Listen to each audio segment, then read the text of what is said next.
Bismillah, salam alaikum wa rahmatullahi wa barakatuh. Alors, lorsque Allah dit ne remettez pas à demain ce que vous pouvez faire le jour même, et ne dit pas je le ferai demain sans dire Inch'Allah, Allah nous indique de ne pas repousser à demain et de ne pas oublier de dire Inch'Allah si toutefois on est obligé de le faire.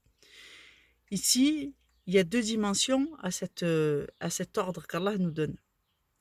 Le premier, c'est ne remets pas à demain les actes d'adoration que tu peux faire le jour même.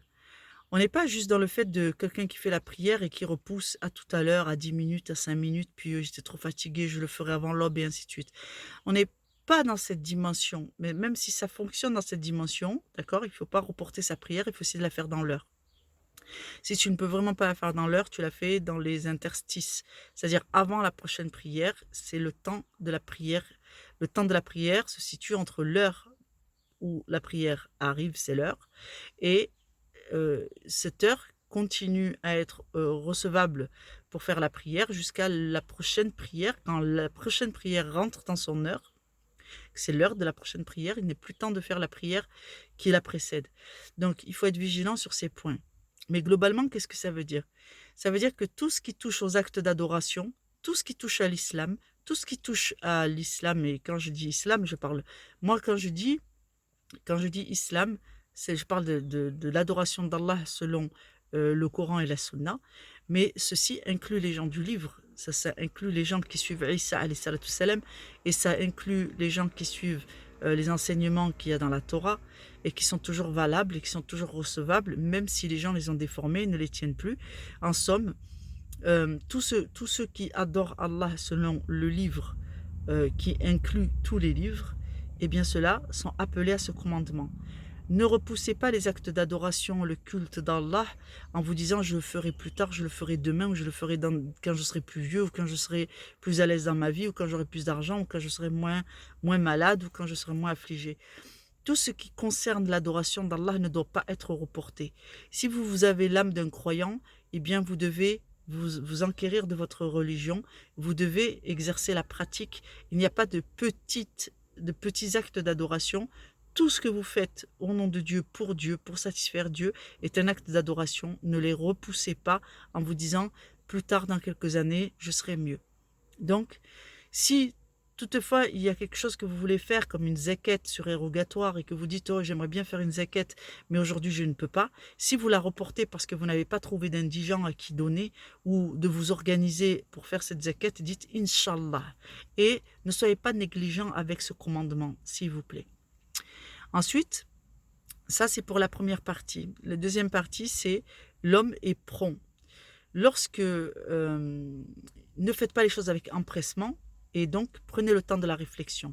Ici, dans ce commandement, Allah nous enseigne que l'homme a tendance, quand il a envie de faire quelque chose et qu'il est enthousiaste, à griller des étapes et à agir de façon irraisonnée, irréfléchie, avec empressement. Ceci s'apparente à une forme de passion, c'est-à-dire tout ce qui nous intéresse, on est très enjoué pour faire les choses.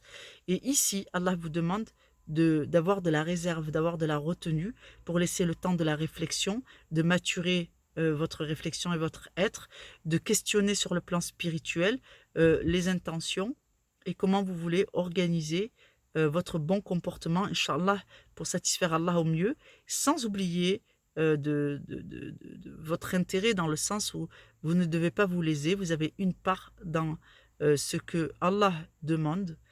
Il y a une part pour Allah et une part pour le serviteur. Telle est la Fatiha, tel est le commandement d'Allah, c'est ce que Allah nous a enseigné. Nous n'avons fait descendre du Coran que ce qui est une guérison et une miséricorde pour les croyants. Donc, quand vous vous adonnez à des actes d'adoration, en réalité, Allah est en train de vous apporter à vous aussi votre part.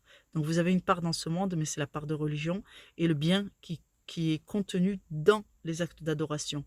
Il y a dans cette façon de raisonner, de pratiquer, de vivre avec mesure, réflexion, retenue, une miséricorde, et dans le fait de ne pas avoir de ne pas reporter à loin les actes d'adoration, c'est-à-dire d'accepter votre condition d'être humain au service d'Allah.